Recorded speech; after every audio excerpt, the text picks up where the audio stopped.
Okay. Hope you enjoyed the cookies. Yay, Rachel! Woo!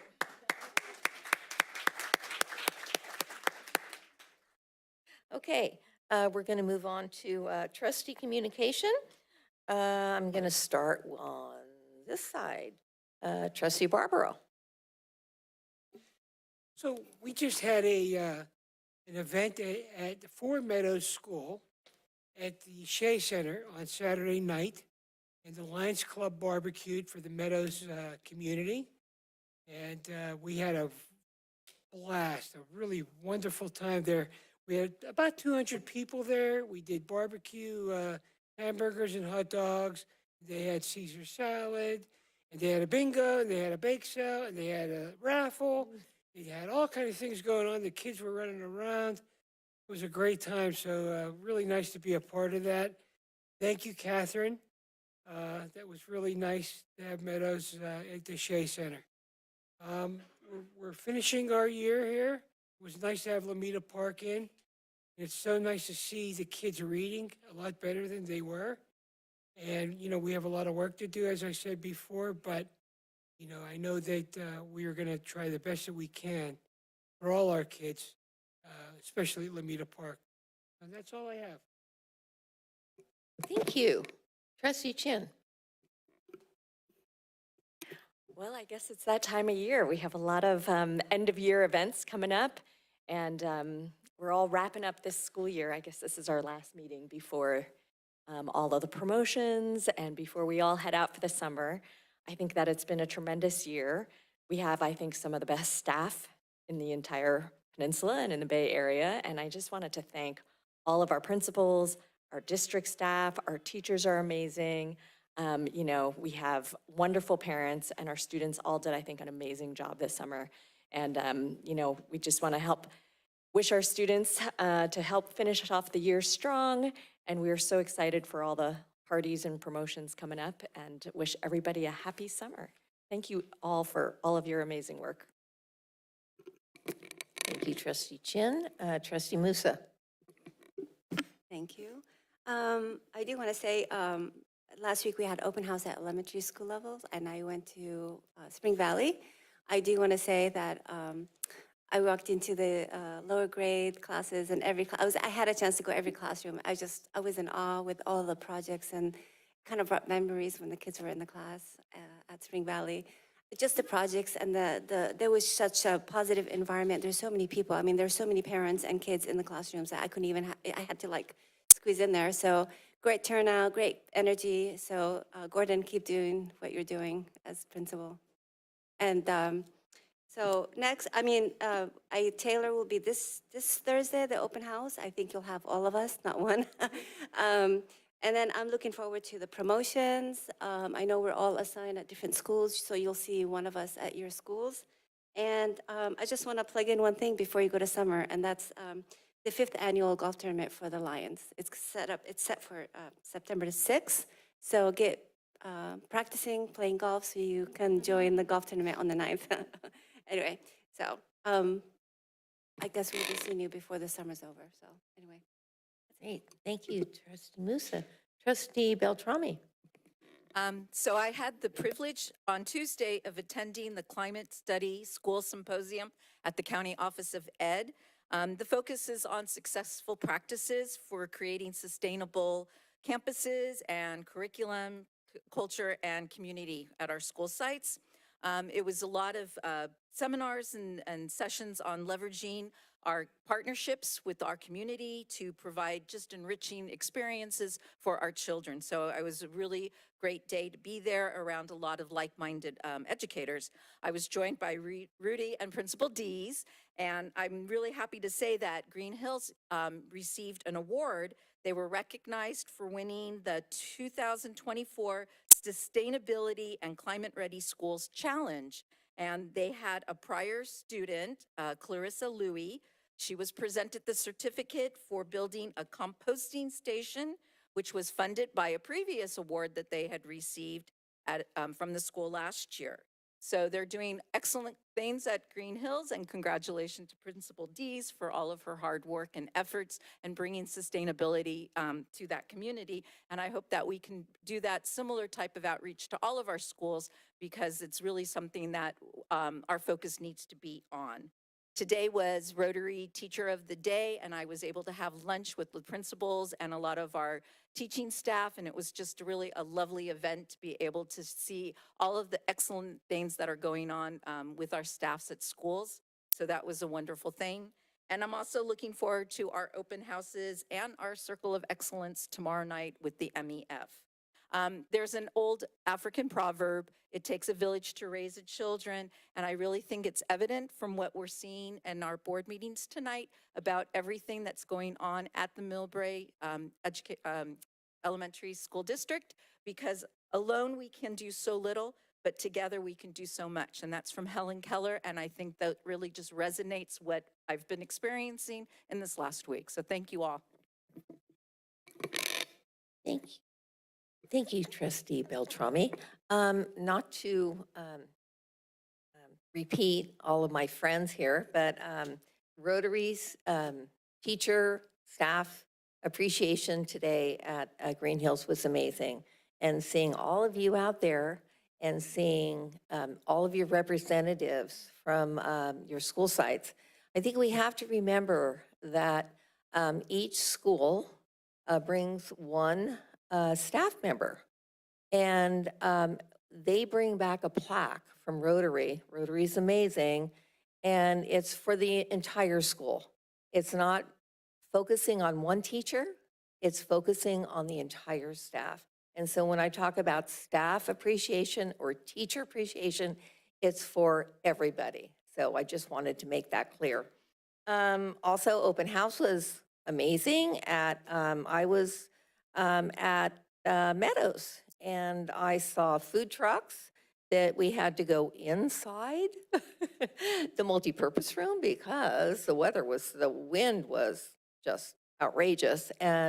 But it was all fine. Everyone enjoyed it. The displays for 4th and 5th grade, especially, Principal Wascliffe, I mean, down there with the kids dressed up in, people from history, it was just something to enjoy. So with that being said, we're going to move right on to our superintendent update.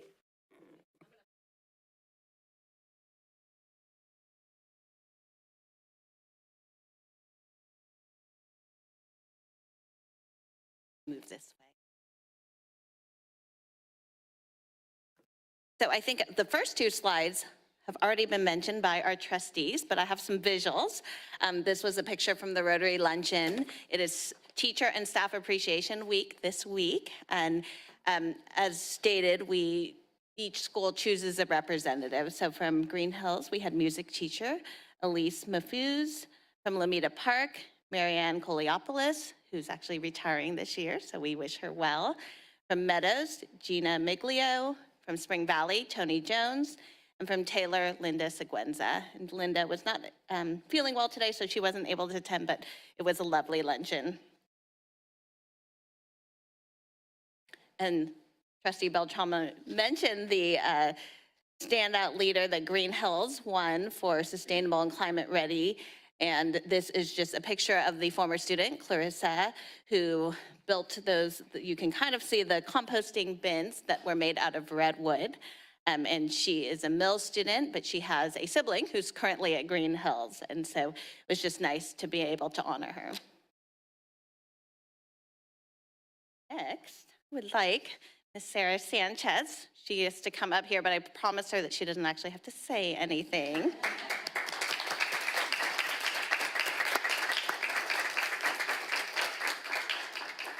So Sarah Sanchez is a paraeducator at Green Hills, and on May 1st, we received a press release from Tony Thurmond, who is our state superintendent, because Sarah had been named as one of the classified state employees of the year. So let's pause and just give her a hand.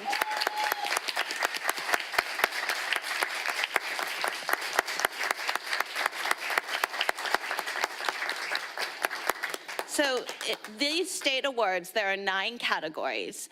And so there are only 9 classified employees in the entire state. Sarah is the recipient of this award for paraprofessional services.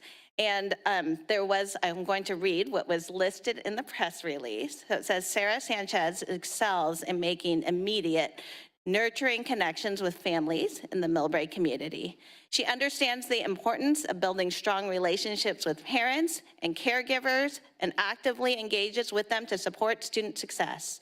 Sanchez's advocacy for students and their families further demonstrates her commitment to ensuring that every student receives the support and resources they need to thrive. Her natural leadership abilities, proactive approach, and genuine care for students and families makes her an invaluable asset to the school community. Sanchez's dedication to serving others and her advocacy efforts contribute significantly to the positive and inclusive environment the district strives to maintain. So congratulations. Sarah is here tonight. I'm joined by her family. So her husband, Alex, who's filming with the iPhone right now, good. And her sons, Rick and Alejandro, are here. So Sarah, we just want to really congratulate you.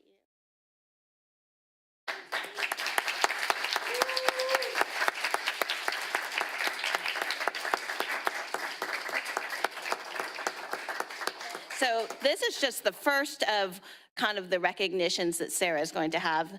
I believe next week, there's a County Office of Education who's going to celebrate her. And then she's also going to be honored at a luncheon in Sacramento on May 23rd. So we'll just continue to celebrate you, Sarah. You deserve it.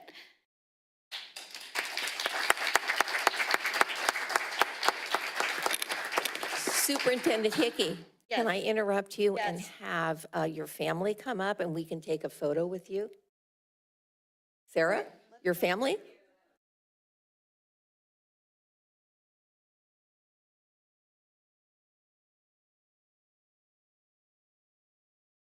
No.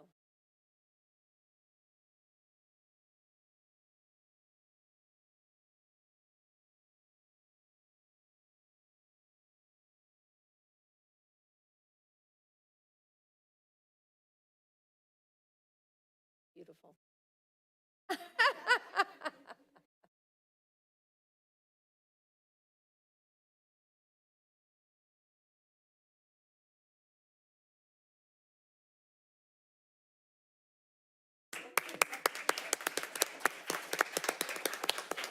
Thank you.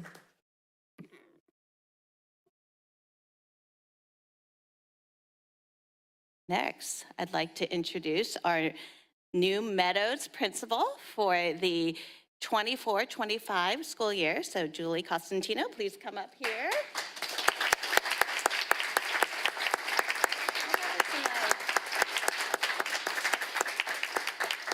All right. So we are thrilled to announce that Julie Costantino is going to be the new Meadows principal beginning July 1st. And we are welcoming Julie back to the Millbrae Elementary School District because Julie worked in Millbrae for 22 years as a teacher and induction coach. And then recently, she worked at Notre Dame de Namur University, where she is a lecturer, and she's also the field placement director for aspiring teachers. And yet, she's always kind of said that Millbrae is her home, and so we're excited to have her back. This evening, she has her whole family here, so, and don't worry, we'll do photo ops after. So her husband, Andrew, do a little wave, her 3 sons, Anthony, Dominic, and Marco, who are all supporting her. And she is also joined by her parents here, Ron and Valerie Schick. So,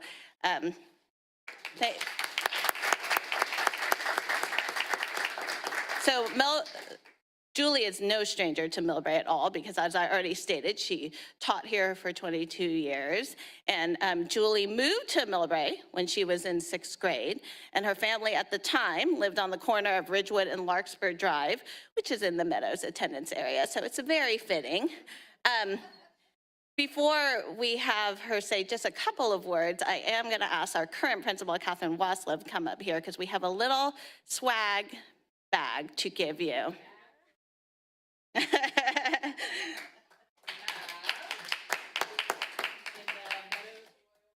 In a short sleeve style.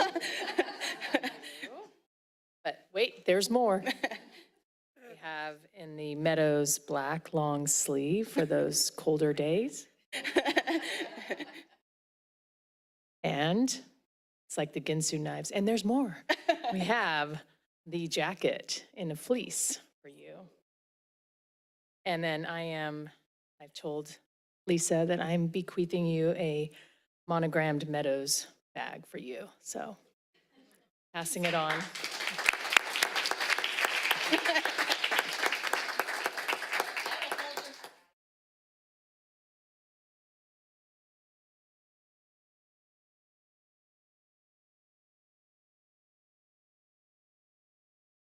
Sure, Mom can see me. Hi, everybody. Thank you for having me back. Is that okay? Can you hear me okay? I just wanted to say thank you so much for believing in me, for being in this room is kind of funny because the last time I was in here with my parents, I won the Youth in Government essay writing contest. I won't say what year, but I was a junior in high school. And here we are, so it's kind of a full circle moment. I have wonderful memories working in Millbrae. Teaching was such a special part of my identity. Leaving the classroom was probably the most difficult transition, but I was able to work in induction and work on Claire's team in Ed Services.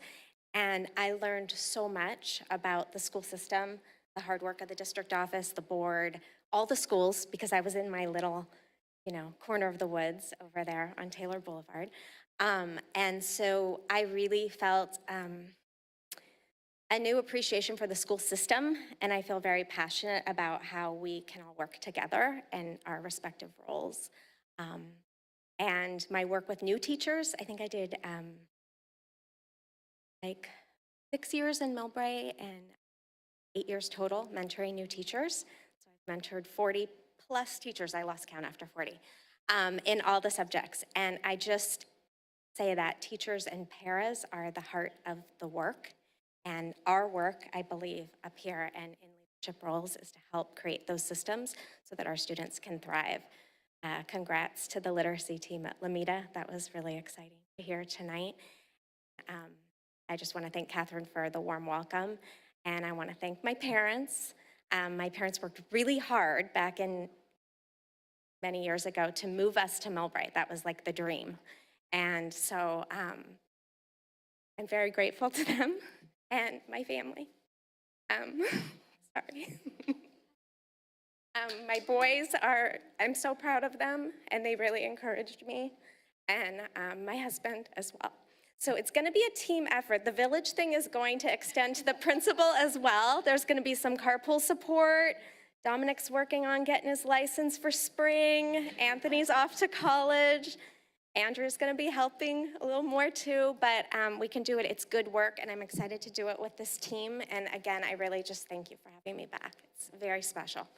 Thank you, Lisa, as well.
We have a presentation this evening, social emotional learning goals and actions presented by school principals, Superintendent Hickey.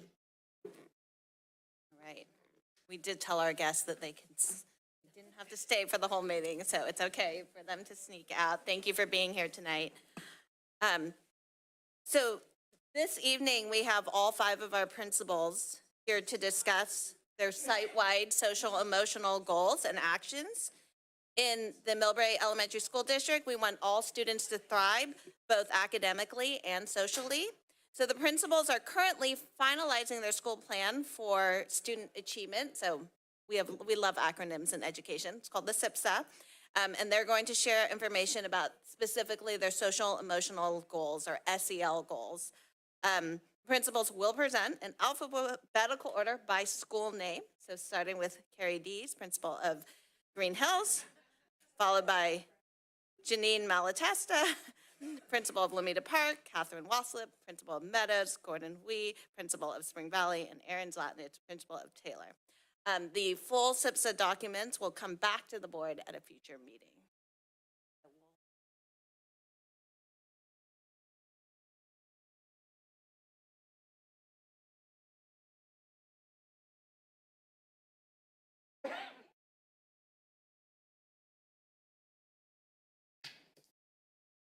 Well, thank you. Gosh, it's a hard act to follow with, new principals and outstanding para educators. But we'll do our best, right, friends? And I think, Ms. Sanchez winning that award really directly is a reflection of some of the work that we're doing at Green Hills. So with that, I thank you for having us this evening. President Ferrario, trustees, and our cabinet here from the school district, as well as our amazing Millbrae community. Our SEL goal directly aligns also with our mission goal, so our mission statement. So if you happen to see that anywhere, you will see a lot of thread through it. Green Hills community fosters a safe and inclusive school, empowering students to be compassionate human beings who embrace a positive school culture, and we use behavior data and our survey California Healthy Kids. Green Hills Families is something we started about 1.5 years ago, and with that, we have made families across the grade level. This includes about 8 to 10 members of each family, and that includes a TK all the way up to a 5th grade, who might be the parent of the family. And they lead fun activities, and we do host school events around this. And this year, we embarked on making family crests. So each family has a symbol on that crest, and we're gaining momentum with this, and the students are really kind of reacting. So they'll maintain their family while they matriculate up, and new members of the family come on as they join our school.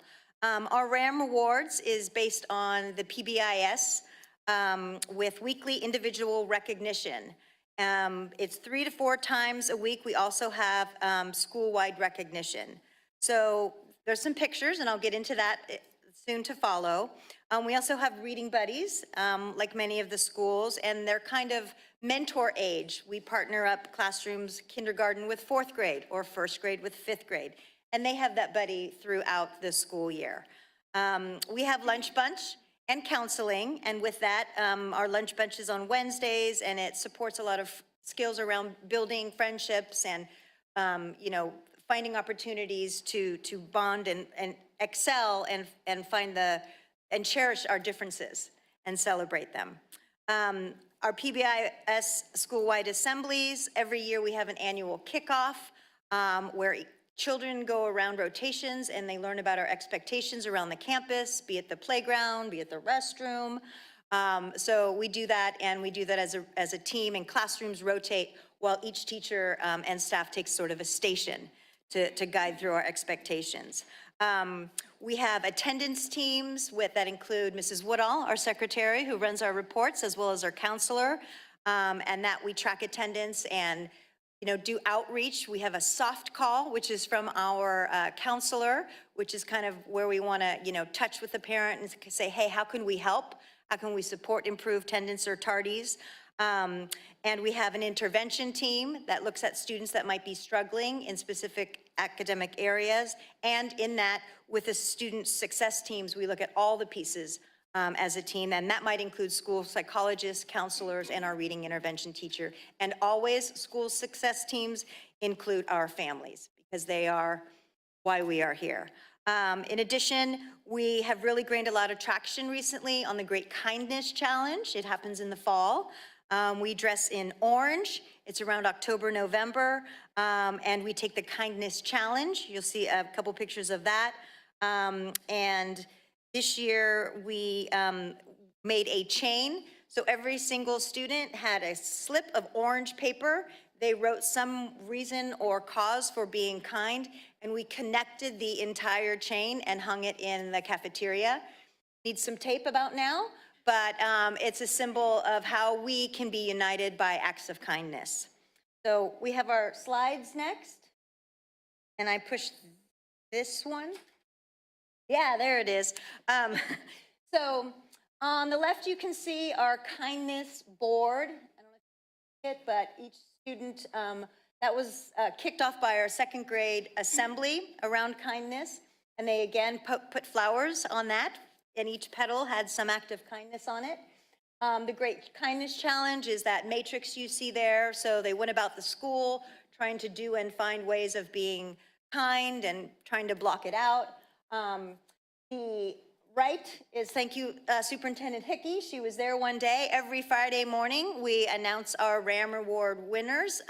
It is a raffle system, but everyone who has gotten our ticket that are given throughout the school year for being safe, respectful, or responsible, they're given a ticket and they're recognized on Friday from each classroom, and then they're given a prize. That is a picture of the assembly. Every grade level has an assembly that addresses sort of like a character trait, like kindness or perseverance or acceptance or courage or honesty, that tie in closely with our positive behavior systems. And we have a sibling pair down at the bottom. They're in front of our 3B bulletin board, and she has a tube there. So as we collect the tubes, they reach different increments, and then the whole school is given a prize to celebrate where they've reached. And the boy on the right is holding the class jar. So each class has a jar that they put that in. And they are who we are and how we make things positive, and all encompassing about our socio-emotional goals of kindness and respect, and creating a positive school culture. Any questions? That's just a nut. Of everybody at the end? Okay. Lomita Park.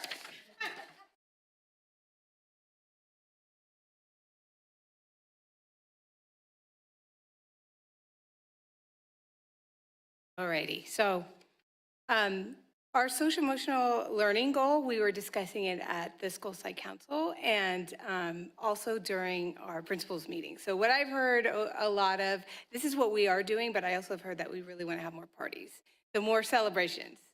So we'll definitely be incorporating more of that next year. So we want to improve student, staff, and family engagement through deliberate efforts to create a culturally responsive environment that is socially, emotionally, and physically safe as measured by behavior data, California Healthy Kids Survey, and community survey. So with the school site council, we developed some of the community surveys. And when we looked at the California Healthy Kids Survey, we saw that the students would want their families to be more engaged. So we're going to find a way to do that. And again, at those two meetings, the adults were saying parties. So we've had our PBIS school-wide assemblies. That was a lot of fun. You can see that Courtney Madrano and Angelo Regalia are leading the assemblies because the teachers got the chance to do the opposite of the 4 Bs, which the students love, like jumping in puddles. And so they really learned, like, this is not, you don't want to behave that way. So we had pretty good attention at the assembly there. We have Friday Bear Rewards, which thanks to Carrie Dees, we were able to set up. And so that's for individual, for each class, and also the most improved attendant. And so I've noticed on Fridays, everybody seems to be on time. Lovely. And then the 4Bs, as you heard tonight, that's sung by the fifth graders and the fifth graders. And also bear bucks for individual and school-wide recognition. So the bear bucks, there you can put them in a jar in the classroom and they're pulled. And then after they're pulled, you can see our bear there, and we have a big cylinder that we're going to fill up. And then we can have a big party and use the big Connect Four. And our MTSS coordinator brought us a big Jenga. So we're going to do all those games once we fill that up. So even if they don't get pulled from their individual class, it still goes into so we can have it. And let's see. And so we also have lunch team building, which you saw pictures of. So we have a lot of different stations now playing volleyball, playing wiffle ball. I was really excited to get them into that because I love softball. And also they have their reading buddies, which has been great to walk through and see the big kids so proud of and excited showing the littles the books. And also we have a lunch bunch and a recess bunch to support really good how can you be a good friend in a group when playing at lunch and recess? We now have outdoor calm corners, so there are tables that have been moved, so some of the students, they need a little time by themselves. Fourth or fifth graders just seem to want to hang out. Actually, I've seen kindergartners over there. So they seem to be really enjoying those new tables, or the calm corners. We have met quite a bit with admin, counselor, teacher collaboration. And so what does each class need? So the survey went out, and so the counselors better understood what kind of presentations for tier 1 should we bring to the class. And lots of meetings, so attendance meetings, MTSS intervention, Julie DeMaio they're constantly every day helping us with this. And we've seen a lot of improvements in the data as well for how students are achieving behavior education and the student success teams. Anything on the picture there?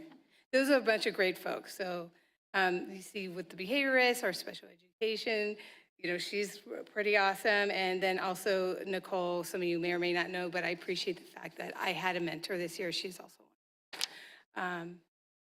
Yeah, and that's it. So next we have Meadows.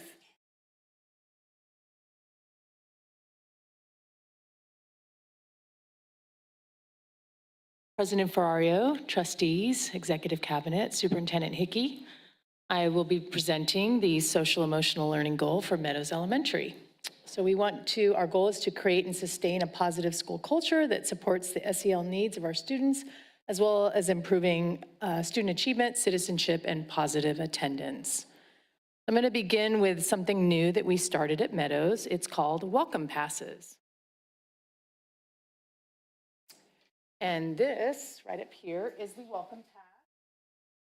Glad you are here. Instead of party pass, it's a welcome pass.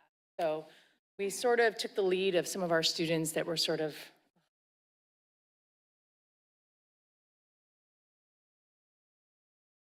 they're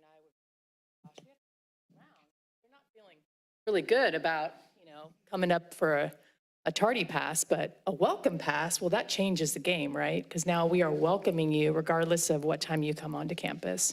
And our school will not be the same without you here. So that's how I wanted to begin the evening, by saying we have a welcome pass to promote positive school culture. We also have our school-wide PBIS program, which recognizes and celebrates students daily, weekly, and monthly. And you guys know all about that. During our spotlight, we really highlighted that. And I have yet to see you at our marketplace, which I'm hoping you have one more chance. It's coming up, a couple weeks. I did send you as an invite, but I'm just kidding.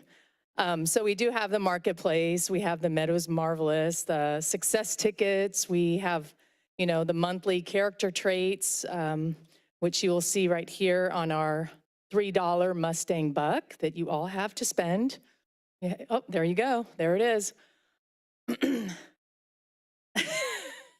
Well, we're running a special because it's our blowout bargain basement last month, okay? So hope you'll be there. All right, back to my list here. Again, the pyramid of success, which I know Principal Hui is going to talk about because we are both members of Harper for Kids, which is legendary UCLA coach John Wooden's pyramid of success. We have school-wide monthly assemblies, almost monthly, we are going to be hosting the Cal Berkeley men's soccer team, which we're really, really excited about in a couple weeks. That's our final assembly. They're going to talk about personal best because we've reached the top of the pyramid now that it's May. We have, again, school site council, student success team meetings regularly to monitor the social emotional growth and academic progress of our students. We have school-wide classroom buddies. They're not necessarily reading buddies, but they're more school-wide buddies that you saw the pictures of. Well, here's another picture of the field trip to the mailbox that was down the street around the corner. That's our kindergarten class, Miss Reed and Miss Butrago. They were here for the spotlight to talk about that. These are our monthly success, which you guys see in our newsletters, our success students right there in front of the pyramid. And let me go back here. I think I have one more. The school-wide book of the month that's aligned with monthly character traits. So that, again, we select books that kind of create a common language and promote the character trait of the month. So that is Meadows. And I think, if I'm not mistaken, it's Mr. Hui's turn.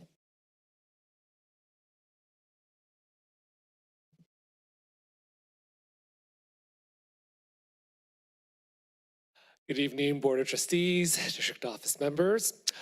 So our SEL goal at Spring Valley is to foster consistent PBIS school practices that promote a positive school climate that entice students to come to school to feel that it is a safe environment.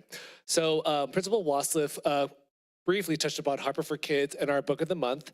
And we paired together with this program to focus on a character trait that we will always talk about that's paired with the book.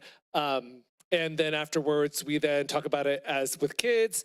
And then also, then the kids do some type of poster to define what they deem the character trait means to them. So this past month, we're in April, was confidence. This next month is poise, which I hope they continue to hold on to till the end of the school year. So the book, so every single book is aligned with it. So it's been great. We've been doing weekly and monthly PBIS recognition of students for copying good, along with character performances. We started it last year where we were doing monthly, and then we realized we should tweak it to weekly because we want to make sure that every single student knows that they are being recognized for some positive behavior on our campus. We continue to have active student council with spirit points. One thing we've implemented new this year is refocus teams. So we match students with teachers that if a student is having a rough day, rough week, we have designated teachers that they can go to in the middle of the day to refocus, bring their work to. It's not looked at as anything disciplinary, but more so that there's always a teacher that you can connect with or anyone on campus. It doesn't always have to be just the one in your grade level. So we started it out this year, and I think we found it really successful because sometimes, that teacher is always able, or that staff member is able to break through with that student, calm them down, get them to refocus and go back to their class afterwards. So that's one thing we started this year to help with our SEL, including reading buddies as well, like our other schools. And then we make sure to work closely with our attendance, intervention, and school climate team to see how we can better this the environment to make sure that it's a very positive experience for our students at Spring Valley.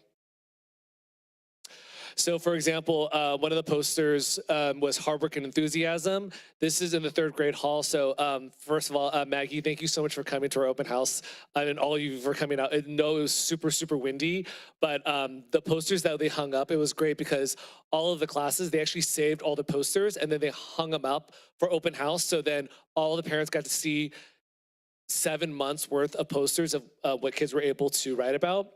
In the middle there is the 5th grade valets. So they are very much so a huge part of our campus because they not only help out in front of the school greeting everyone, but they also help out at lunch with lunch cards.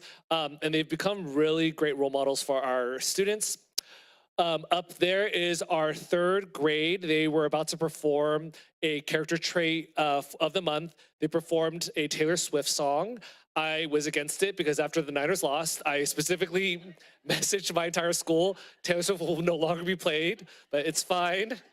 I looked past it. And last one was another poster is friendship. So I just want to kind of just really encompass, I know the one great thing when we were talking about it at our principals meeting was the collaboration among all 4 sites at the elementary level. And I know it gets passed along to Taylor, but we were all kind of looking like, oh, you do reading buddies too? Or you do this too? So it just shows the unification that all of us have as principals, that it's very consistent. And we want to make sure that we're all providing a really great experience here in Millbrae. So I will now hand it over to Taylor.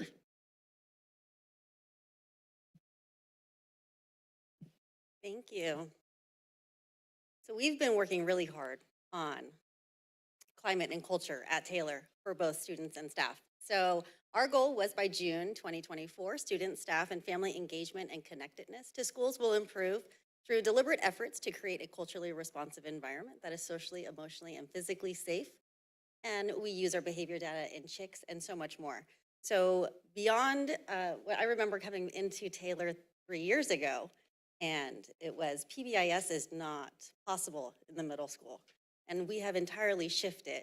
And thanks to Launch Institute, San Mateo County Office of Ed, and our close collaboration with Greg Fry and Stacy at the county office, we've been able to bring a team to Launch Institute last summer, and we're going to continue this summer, where we bring a team of 6 to 8 team members to work with students, learn about PBIS, enhance student voice, and then we bring it back to the campus. And that really has been the crux of our success for this school year. With the new addition of Mr. Romer and Mr. Nichols, who I absolutely adore, they've been fabulous team members. We brought in motivational speakers, Dr. Lehman Hicks, really such an inspiring story about how you can come and go through struggles and be so successful. We had our Tupe assembly that was organized through one of our counselors, really advocating for safety. We know that drugs and alcohol are used in middle school across the nation, and we want to be as preventative as possible.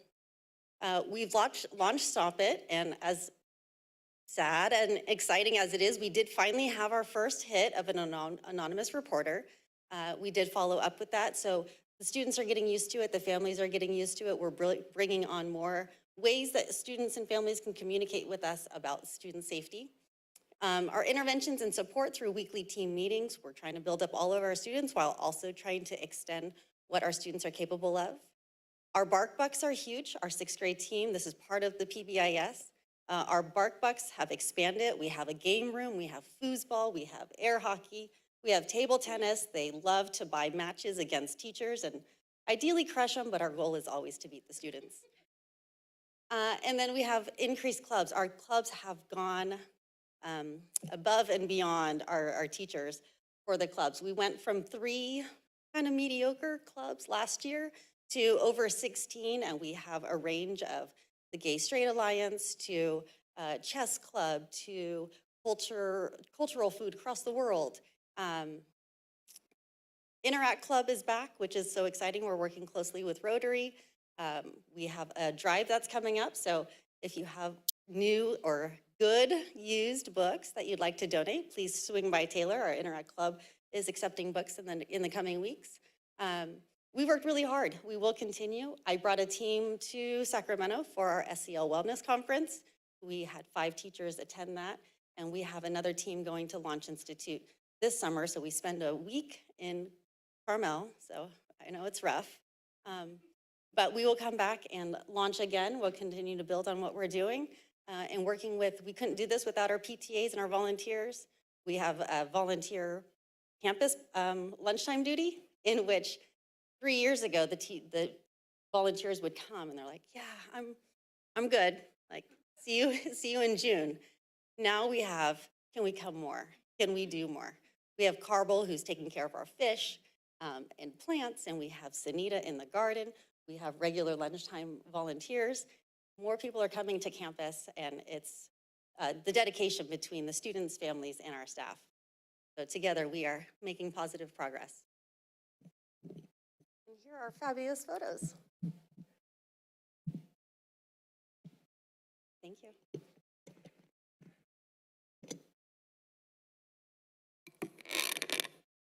That was amazing. Just saying. So Any comments or questions from our board? Oh, I'll go. I just wanted to say that, thank you for the presentation. I can really see the evidence through your weekly communications, since we get that all every week too. And it's just really wonderful to see all of the dedicated staff joining together to make SEL really apparent at our school sites for our children. So just kudos and shout outs to all of the hard effort that you're doing. And I look forward to hearing more, especially about the Stop It at Taylor. I'm really curious to see how successful that is, and just supporting our students and giving them another way of getting support and help that they might need. So thank you. great. Anybody else? Go ahead. Thank you for the presentation. That was a great, to know that we're still looking at the social and emotional aspect of the learning. I guess my question, I remember we had a committee a few years ago before the pandemic, and I know we adopted and we bought boxes, and I think it was the Chinese Business Association that donated to buy the program secondhand, or second step. Thank you. I was close. Anyway, I'm just, I know we bought the program and we started the whole social emotional in the classroom. I'm just wondering, are we still utilizing the program? Is it still in use, and is that part of your planning?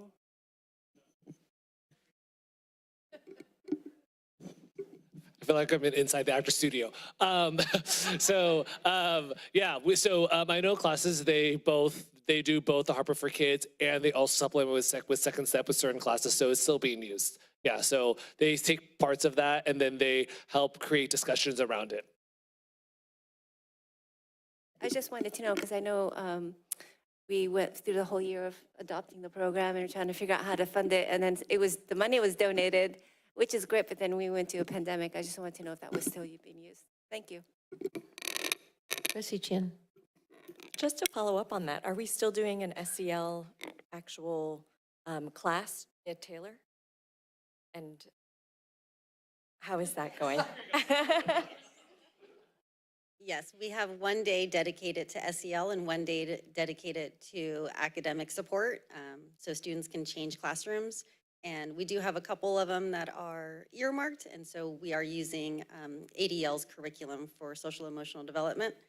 And our counselors also go in and during SEL do presentations on topics that come up through those classes. Yeah, okay. And are we thinking in terms of like how that's going? I know there were definitely, differences in the way each teacher was sort of implementing that curriculum. How are we sort of thinking about the consistency, and are we thinking about making any changes to it, or are we pretty happy with how it's all been kind of, rolled out? There's always room for improvement, so we're always looking to make improvement. Amongst our grade levels, we discuss on what areas that we can do better in when we switch students and make what are the priorities. But through the essential standards and looking at common formative assessments, that really helps us steer our conversation for the day that's dedicated to academics. And then we collaborate on what the lessons will be for SEL. Okay, excellent. And then I noticed that there's a lot of data that's being sort of captured through the California Healthy Kids Survey. And I was just kind of curious as to what our response rate is generally with that. And I know that it's been sort of spotty. So I actually looked at the student response today because our fifth graders are in the process of taking it. And there's fifth grade as parents have to opt into it. So it's not quite as high, but Spring Valley and Meadows have about 60 of their fifth graders. I know we're going to capture some of our remainings because 2 of our schools are still we just started outdoor ed and we're leaving it open for another few weeks. We're about halfway through our students at Green Hills, and Lomita Park is going to relaunch it. We have a greater turnout in Taylor, but that's just for the student basis. It's not as high of a return on our parent community. The schools I know that push that out, there's survey fatigue out there, I'm sure. But the district is also exploring other options in addition to or in lieu of California Healthy Kids surveys. Okay, Excellent. I mean, I think what's fantastic is just all of the efforts that everybody's been putting forth. And, you know, SEL is such an important part of the school day and all the character traits. I know that that's just as important as all the other academic stuff. And without the SEL, it's so hard to get all the kids to be able to focus. And I appreciate all the efforts that all of you guys have been putting in. And in addition to that, you know, we're wrapping up the year with DESA, which is the aperture, which they've given 3 times a year now. And with that, the teachers use that to kind of focus on, you know, where students have grown or if there's any, you know, triggers that might be suspect to trauma in the family. And then that platform also gives us access to many, many lessons.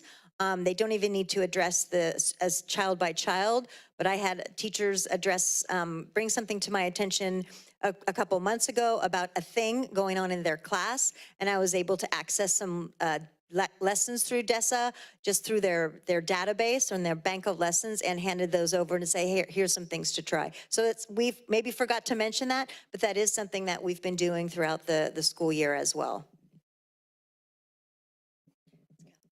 It is Catherine's turn. I should pass it over to her. I do want to jump in and say, you know, our focus at Taylor, as well as the elementary schools, I'll speak on their behalf, is relationship building. We know that some of our most troubling students are the ones that are calling out at all communication. All behavior is a form of communication. And so we really want to address it and meet the kids where they are. So SEL really is every day and every moment. And if you want to see any of it live, please feel free to swing by Taylor. Yeah, I think today was an example of that at the Rotary Teacher of the Year Award. I think, you know, the teacher that, you know, Meadows honored really is kind of exemplifies the student-teacher relationship and the importance of that and the belief. But I was just going to add that, you know, my experience is that being proactive, being visible, and creating relationships, you know, as a school leader is really kind of the heart of it, right? So like being out at recess and being at the front of the school in the morning and, you know, just the kids knowing you, you know, that right there is the social emotional piece, right?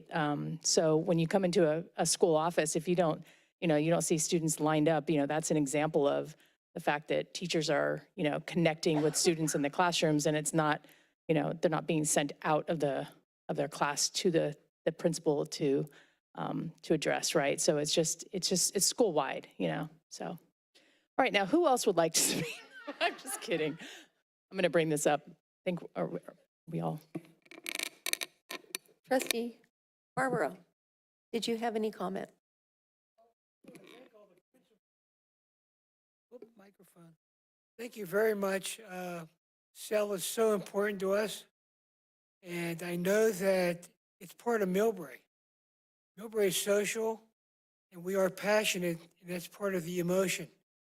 Where everybody's really passionate in this school district, especially teachers and principals, and parents, and kids too, they want to learn.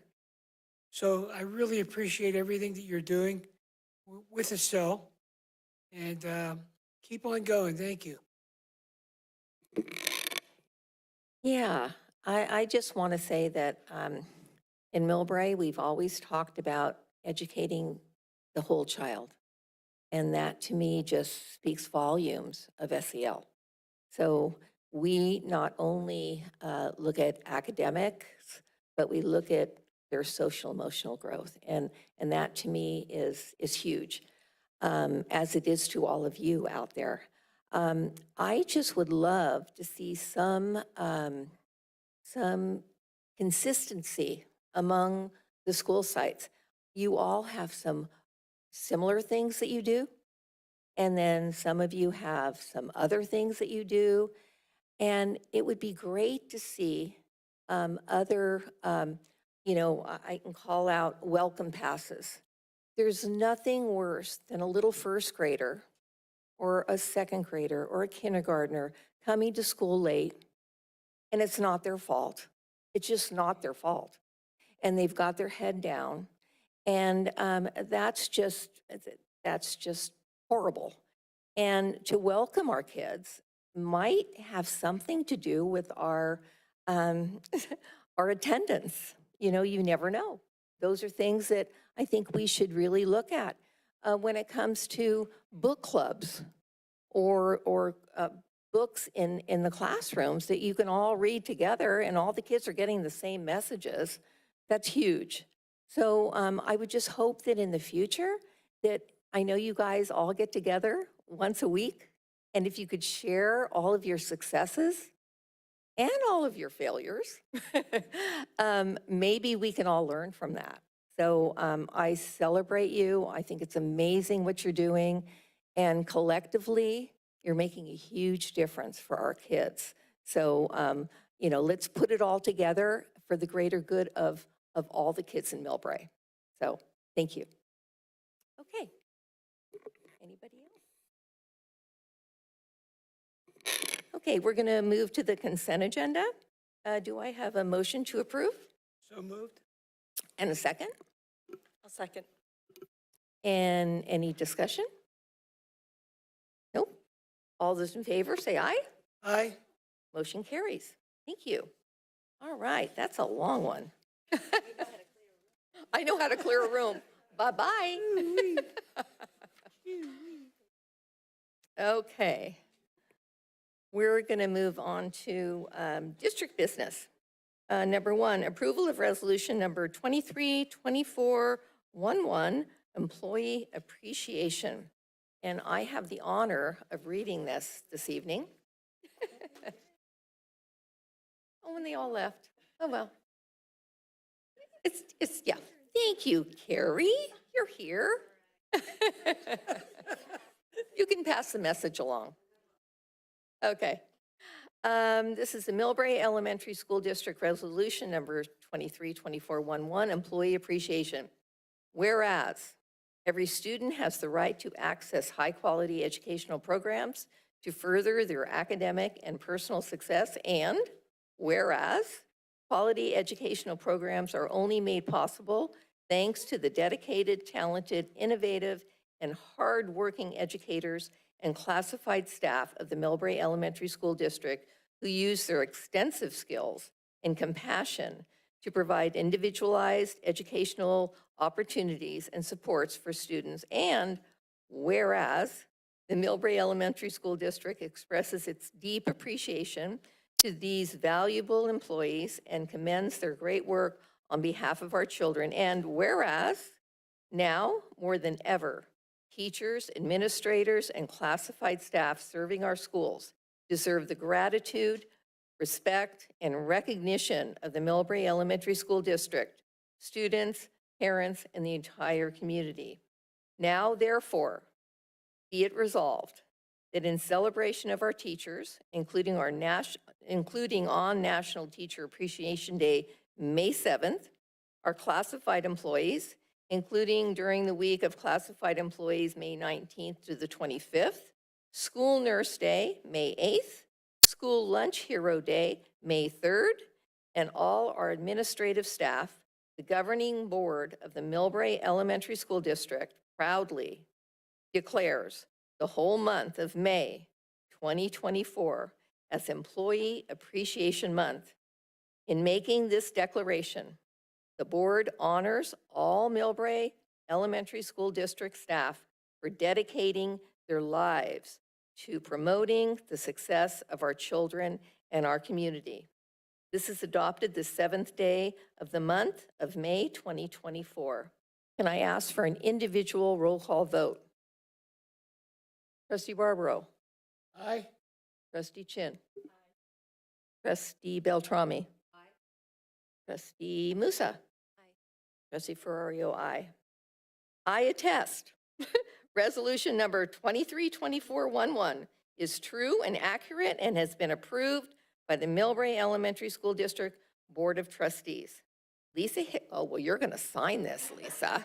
And so I just want everyone to stand up and just really salute our staff at this point, just for all you at home.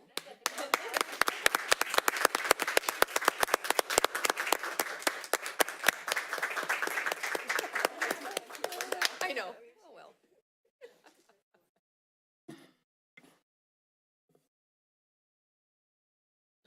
Okay, number 2.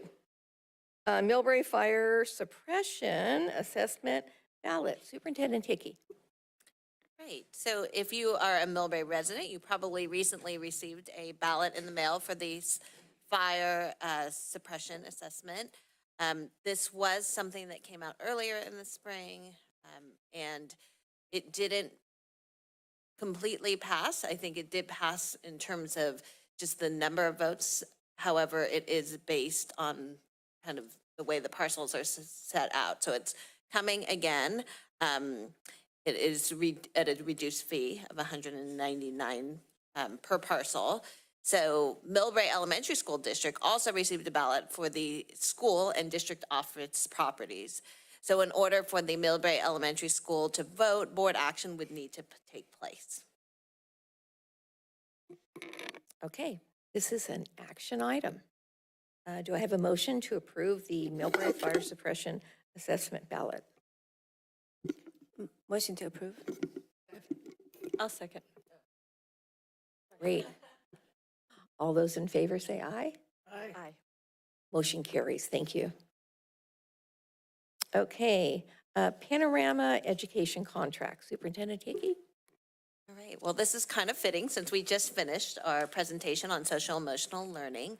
And we heard a little bit about a couple of different metrics. One of them is the California Healthy Kids Survey, and the other is DESA. All of the metrics have some good information, but there are some drawbacks.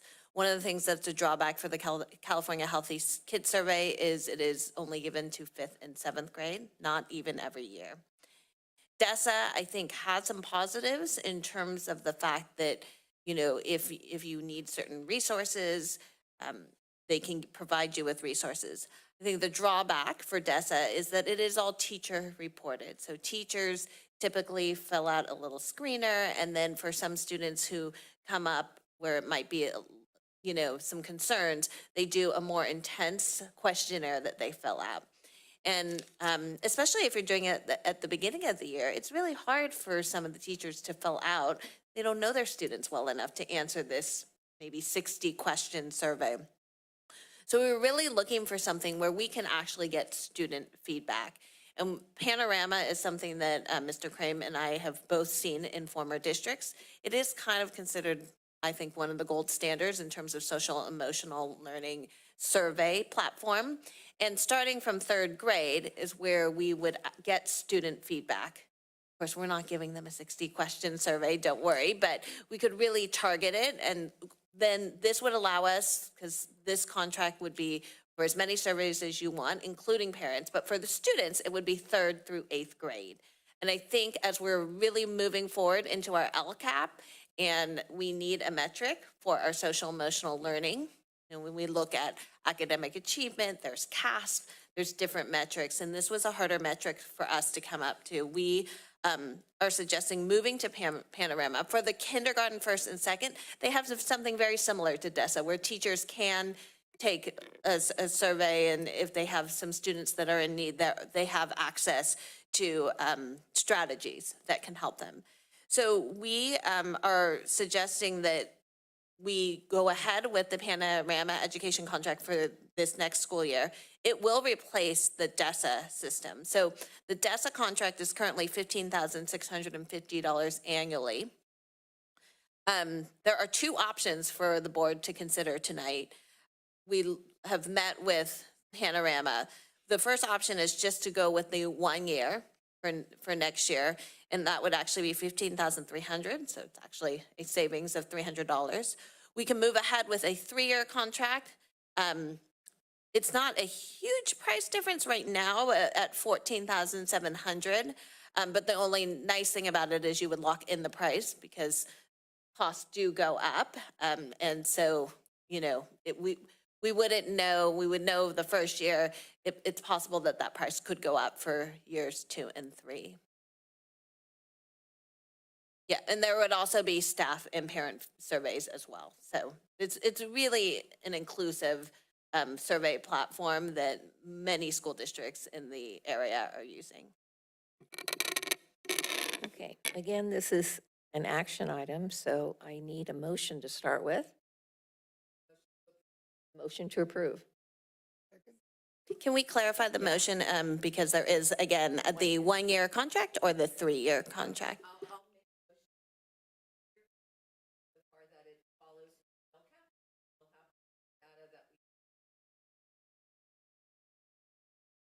Okay. Do I have a second? Okay. Discussion. I have a couple of questions. Anybody else I have a questions? question, yeah. Yes, trustee Okay. Musa. So the DESA, are we on a yearly contract with the DESA? The DESA contract expires in October. In October, so we're going to have a little bit overlap because I'm assuming this is going to start July 1st. Correct. So, okay, so I know, I'm not doubting that it's not a good program, but just in case that we get feedback that, teachers don't like it, I mean, do we have the option, I'm sure, with the contract to back out? Yeah, there Is is that- always an out in the it- contract. We're locked in for 3 years, but that there's always a way we can.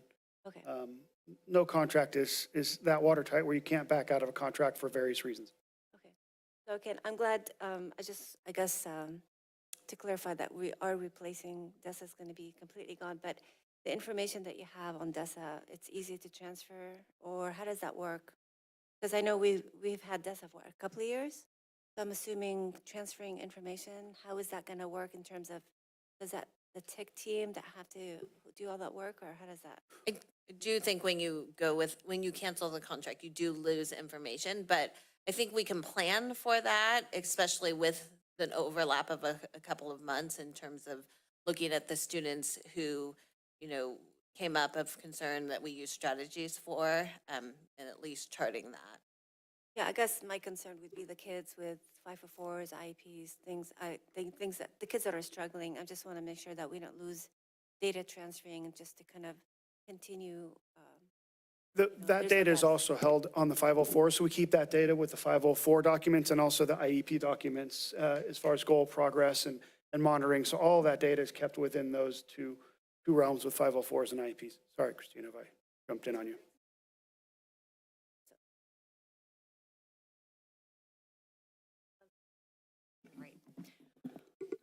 Yes, we would put it in the documents, the IEPs and 504s. We also have a little bit more robust supports typically for students with 504s and IEPs. So that is also included in both documents.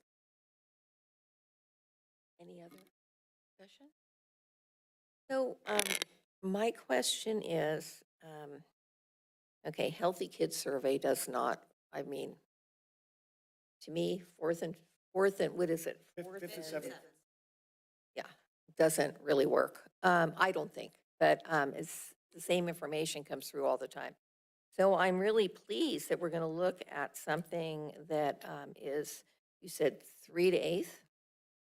Is that Correct, 3rd through 8th, where we would actually get student feedback. Okay, get student feedback.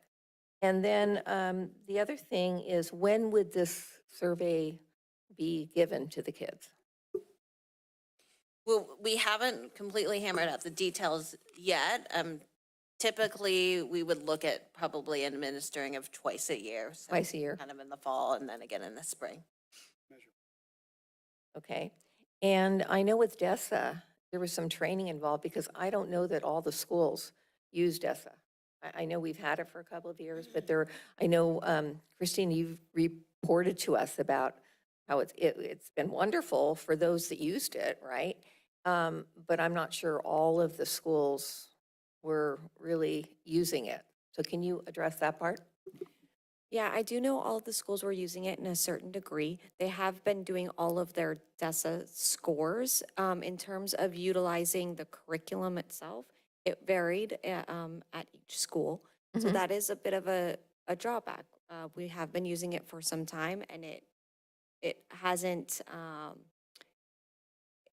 quite moved as forward as we would like it to move forward. As far as the assessments go, the principals have done an amazing job helping our teachers coordinate that and get those in. So we do have that data for that.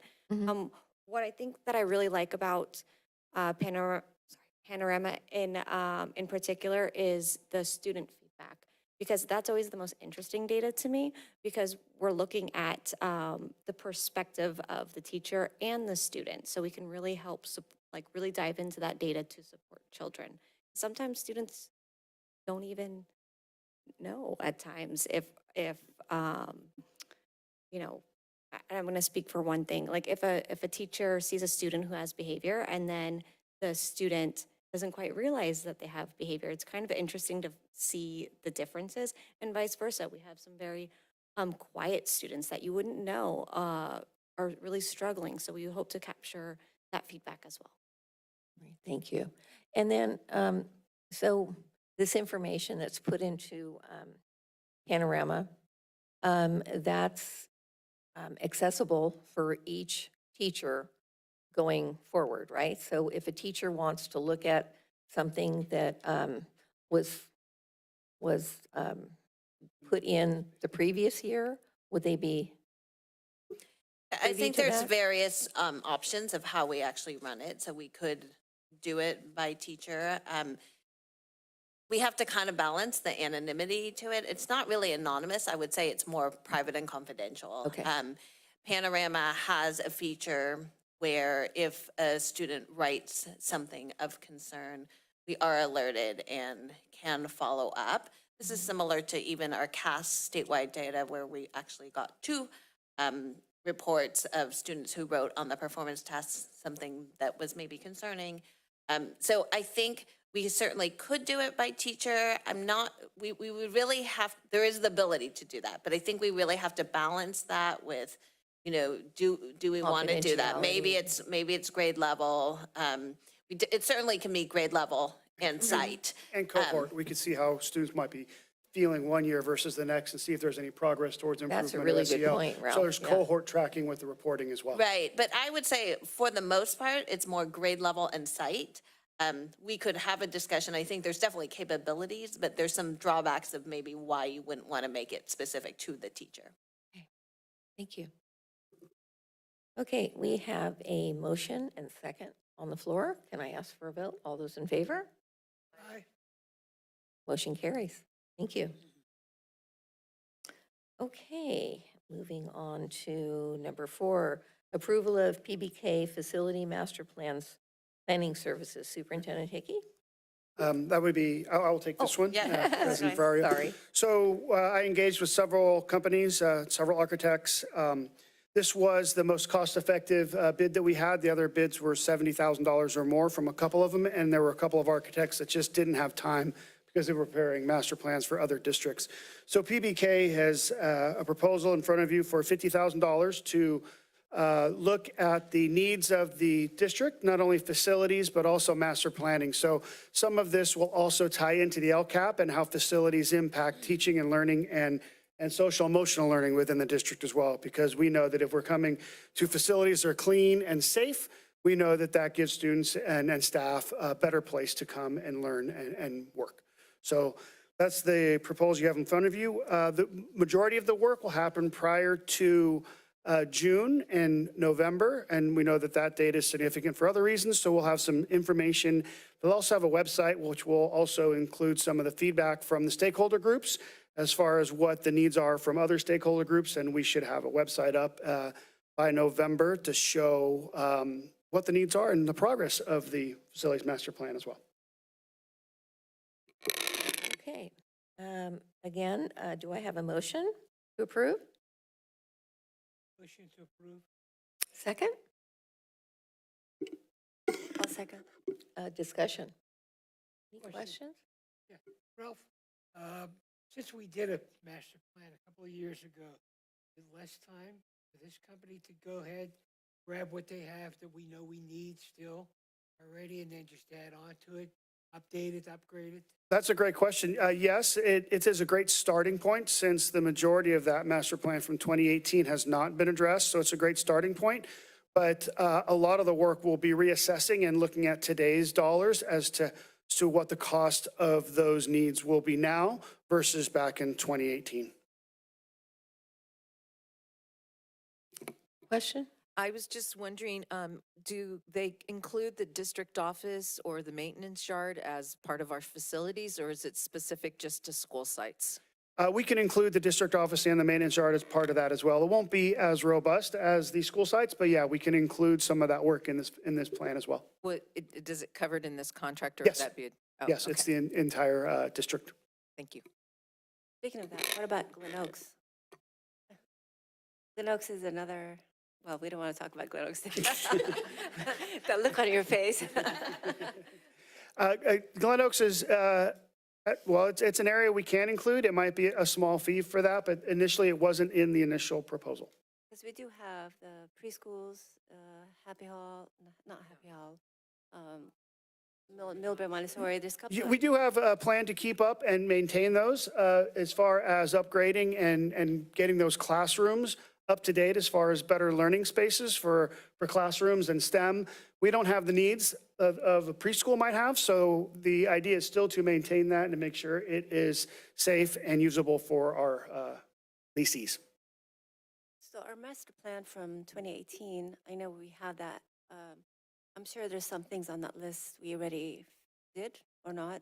And so that will be, I'm sure, marked off from the master plan. And I'm sure 5 years later that there's things that we want to add to, like maybe upgrading.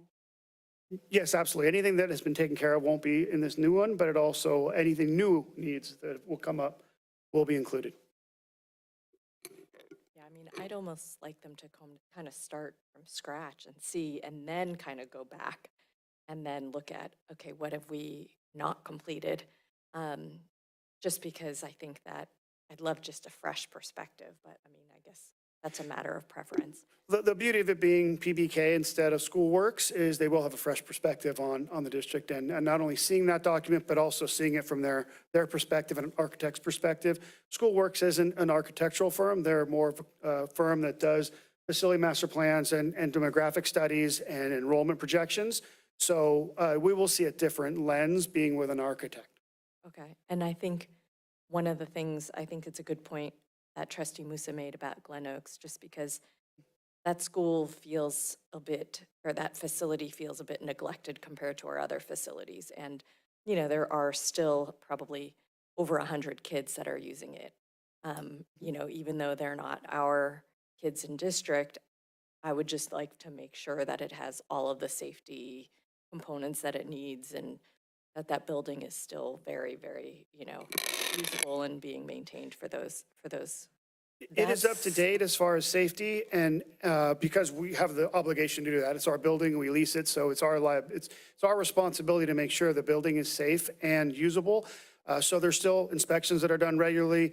Our maintenance and operations team goes up there regularly, but I'll talk to PBK if this is approved, and we can look at a possible addendum in the future if they're going to charge us any additional for that facility. Yeah, I mean, I get sort of some feedback, you know, with that building that it's older, and I don't think that I see a lot of changes that have been made, and those were some of the observations from years ago. So I don't know if the original master plan included it, but I think it'd be maybe a good idea.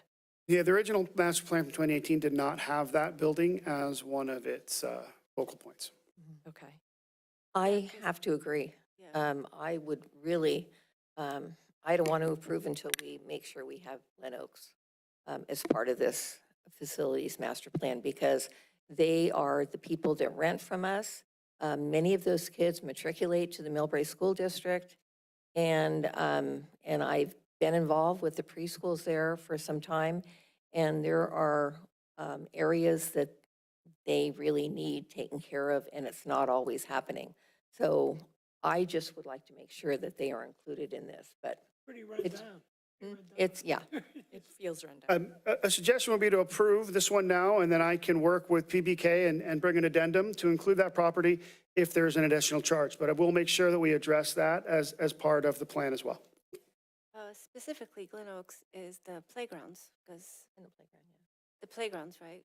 I don't know if, are we in charge? I'm pretty sure that's our playground. That's something that The we need entire to- site is ours. If we include it in, we'll include everything in that site. Well, So not sure we, if the we know that we know that we own the building, but not the property. So I know that the last time we had a conversation, we were talking about getting the language of that property that was leased. so we did look into that. We own the property. The deed is in the school district's name.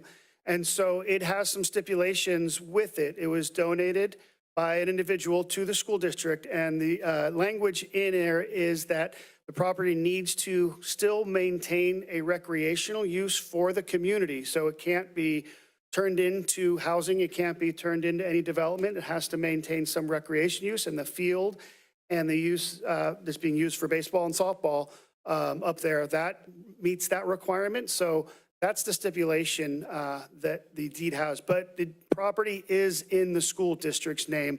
The deed has some restrictions as far as any potential sale of that property. Got it. Thank you. I'm not sure if the playgrounds are actually our responsibility. I think each of the individual preschools have their own playground equipment and maintain that. I'm not sure what the language is on the lease, but I don't 100% know. Just information. Yeah, it's all on our property. It's our responsibility to maintain a safe environment for the leasees. 100%. I just don't know who's responsible for that equipment because I was under the understanding that each of the preschools have their own separate playgrounds within that. As defined within their lease, that's correct. And then Yeah. if there's any improvements, we would work with them on who is picking up the cost of any additional needs at the site. Okay. And then I also wanted to give kudos to the flyer that went out to all of the residents. I don't know, did that go to only students, families, or did it go to all the people in Millbrae regarding? Regarding the Keeping Pace flyer, that, yes, so no, that went to all Millbrae residents. Okay, perfect. And I think it's good that you mentioned that, because in terms of, we hear you about Glen Oaks, but I would also recommend approving and then maybe doing an addendum, just from the timing perspective of us exploring going out for a bond. I think it makes sense to kind of get moving on that, so. Yeah, just no, my I think that's perspective. great. I just wanted to see whether that information that's going to be in that survey would be helping to kind of prioritize things for the master plan. Is that the idea? Yes, so what you saw in the survey were some really major needs that the district has as far as in need of repair and replacement. So yes, that is influencing the facilities master plan, which will influence the projects that would be proposed if a bond measure was put on the ballot in November. So we have a motion and a second. So how do we organize the fact that we're going to be looking at you coming back with maybe an addendum? Again, I think what you would do is vote on this current contract, and then I think we will go back and talk to PBK about Glen Oaks. If they will include it in part of it, that's great. If not, at a future board meeting, we will bring an addendum if there's an additional cost back. Okay. And when should we expect that?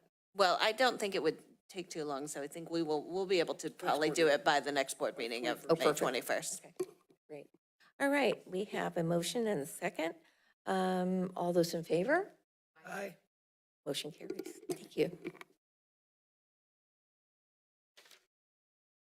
Okay, number 5, resolution number 232415, accepting donation and authorizing the addendum to the joint use agreement for improvements to Taylor Middle School. So we will kind of I will explain both items 5 and 6 together, although they will need to be two separate items, one to adopt the resolution and the second one to approve the addendum. On April 23rd, at the Millbrae City Council meeting, the City Council approved the joint use agreement with our school district. And in addition, they also approved funding for a renovated basketball sports court at Taylor Middle School. This resolution would accept the donation from the city, because it will be funded by the city for the sports court, and will also authorize an addendum allowing the city to manage the project. Okay. So do I have a motion to approve? Number 5? I'll motion to approve. 2415? I'll second. Okay, discussion? Yes, I'm going to assume that our teachers at Taylor can put their input, because we use the laptop during school hour, and I just want to make sure that we get everything that the teachers want in terms of PE. Yes, so we have been working with the city jointly. We had a meeting over Zoom, and we invited Taylor PE teacher Julie Nestor, who was part of that. We've been keeping Aaron Zlotnich in the mix of that. So they have been collaborative partners with us, and we know how important it is to make sure that our PE teachers are part of that. Trustee Chin. I'm just curious, are the basketball hoops going to be fixed? Or will they be movable? I know that we had talked about potentially. They will be fixed. Okay. And is there a possibility of using those courts for, multi-use, multi-sport type of thing, other than pickleball? Like, I know they'd mentioned like tennis and some other things. I don't know if they do that, but. So right now, the plan is for basketball and for pickleball. So anything more, the lines would be confusing and start to get a little blurry. Tennis, there's not enough space, especially with the basketball standards in the way. There's just not the square footage for tennis. We could look at improving the upper blacktop area for other activities that they may be interested in having at Taylor in the PE program. And so that could be the next thing we look at, is the upper blacktop area where they play volleyball, and see if we can have a multi-use area in that space as well to include volleyball and anything else that they might want to incorporate for PE curriculum. And then I just wanted to make a comment that I think it's incredibly generous of the school district, of the city, to be making this improvement to the school district. And I think that I'd like to recognize that. It's a great partnership. We really appreciate the collaboration, and we're still fingers crossed that we can get this project going this summer. Trustee Barbara. Yeah, I just want to piggyback on what Trustee Chen just said about the city of Millbrae collaborating and working with our school district. I have never seen the city of Millbrae work so close with our school district in the last 15 years or longer. Just talking around our custodians and them letting me know that the city at different times during a tree that fell or a retaining wall that collapsed, things like that. It's like, I'm going to have two city workers out there with a truck in the next 20 minutes. They come. They help Rudy and our custodians. And I think that's just, it's awesome. It really is. It never happened before like that. If you could all attest to our city managers and people in the city that never really collaborated with us in the past. And I see that now a lot.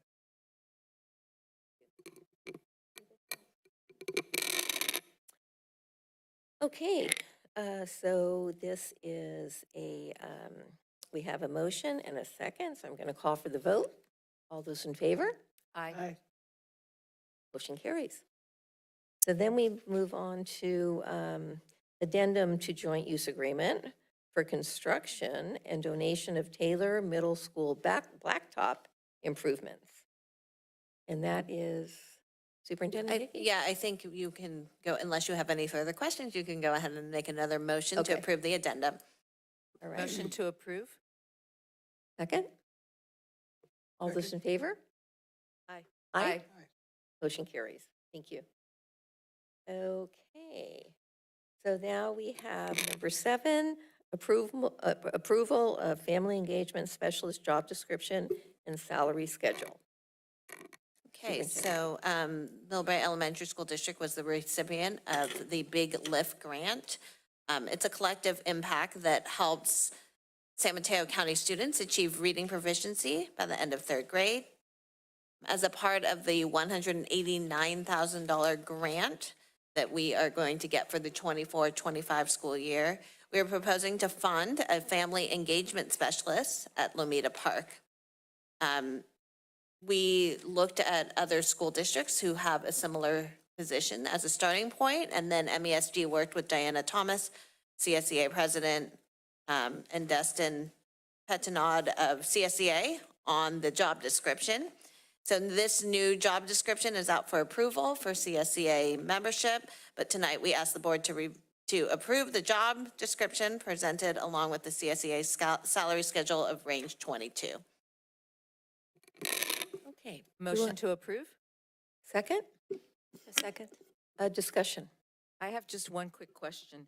I noticed on the job description, number 13 mentions evening meetings and therefore needing a flexible hours schedule. I was wondering if it was going to be flexible for other types of meetings besides just other events. I'm anticipating that the person might be needing to go in after school or before school to meet with parents. So there might be more of a flexible 7-hour day, not just because there's a meeting one night. Correct. We just wanted to point out that the possibility of evenings may be required in this position. Right. And that they would have the opportunity to then flex their schedule to attend in the evening. For example, if their normal hours were 8 to 3, like they could possibly, yes, that day do 12 to 7 or, make it work. Right. But of course, the same thing is true. If they know that they have a parent meeting in the morning, then we could make arrangements for that. That's why it just says mutually agreed upon. Okay. And then there was another one too about data access, number 12. So they're supposed to be creating and sharing for student reports. So I know that that's going to be really important, especially if they're reaching out to families to go over certain data points with them. They will have access as a classified employee to the student's data system so that Yes, they can because they create those are reports. an employee of the district, they would have that Okay. where, Just yes. checking on that, because knowing that this is a really important position, and I'm very excited for it to be in place, I just wanted to make sure that they have all of the tools and things that they would need to be successful at this. Yes. Thank you. Yeah, I had on requirements, it says bilingual skills highly desirable. If this person is going to be at Lomita Park, it's not highly desirable. It's required. I hear what you're saying, but unfortunately, under the law, unless we are a dual immersion program, we're not able to list that. That would be considered under a discriminatory basis. Okay. I stand corrected. I'm just saying, if this position is going to do what it needs to do, then we need someone there. So I guess I'm just going to leave it up to the interviewing team. But I guess I shouldn't say that either. Any other questions on that? No, I think well, not related to that, but I'm super excited for this position. I think that it is so needed, and I think it'll be a big improvement. I had a question if this is hopefully something that will go beyond 1 year.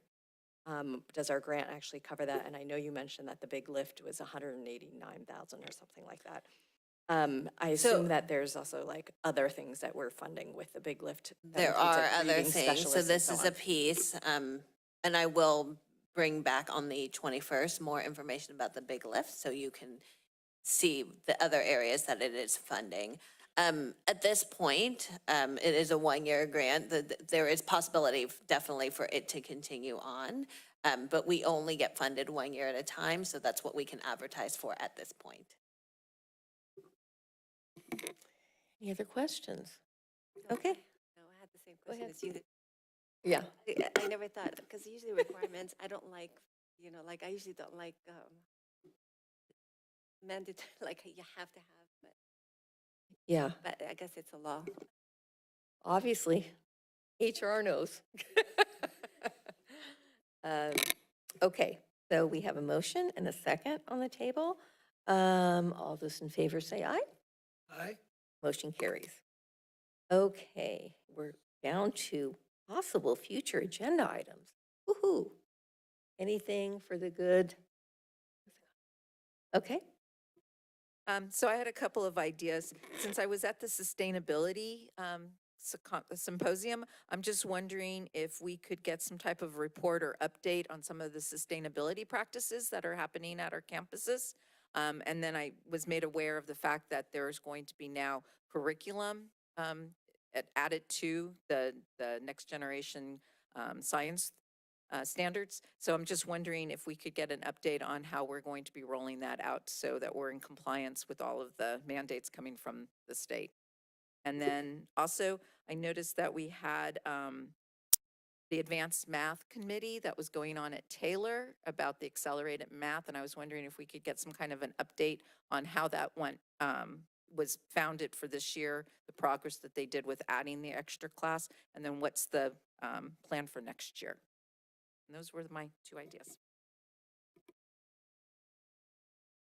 I'm not sure if it's a future item thing, but I do recall that we had the contract with the Lions regarding the Glen Oaks facilities.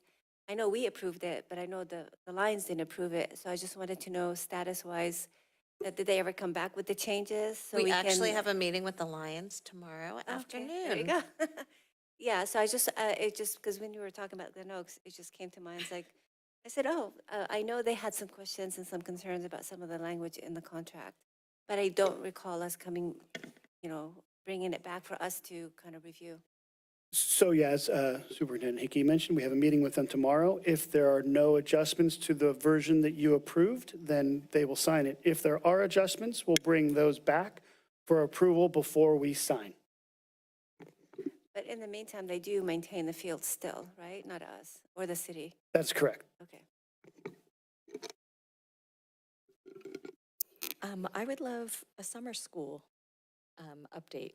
I think we have some exciting things that are going on during the summer, and we'll have a lot of kids here and on campus, and I'm always excited to hear about all the different opportunities that kids have to maintain their learning, so.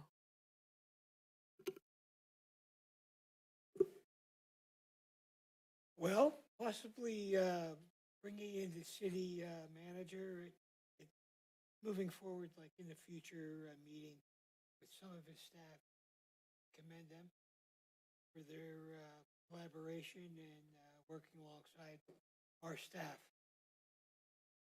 But don't we always bring in the Rotary, we do like sort of accommodations or? Yeah.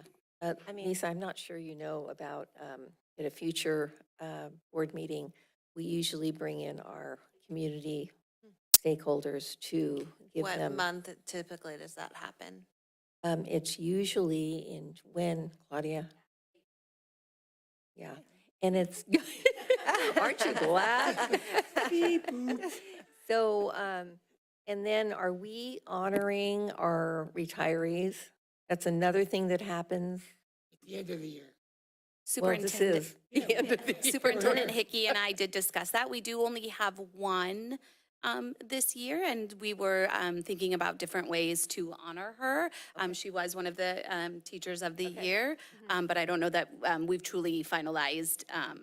Yeah, and I think, it is May already, so I'm writing down some of these future agenda items, but we also just kind of need to keep in mind that in our June meetings for the 11th and the 25th, we have some pretty large items with budget and LCAP. So I will try to see how I can maybe incorporate some of the superintendent's updates, maybe possibly honoring our retiree, providing some information about summer school or even kind of the advanced math without a full presentation to update you. So kind of look into that. I think your idea for sustainability and things like that, that might have to be a beginning of the next school year. Yeah. Yep. Sometimes they don't come. No, but since it's. that's- Sometimes they come, sometimes they don't come. The retirees, yeah. In terms of, since it's a late in the year and we typically invite, but I'm pretty sure the Lions will have the installation, the new president in June, and the Rotary, I don't know, they have it at the same time, correct? Yeah. So just for timing, saving time, and we don't want to bunch in,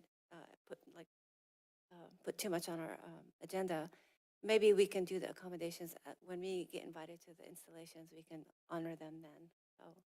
So that's it for the year, and then kind of head a little bit earlier next year.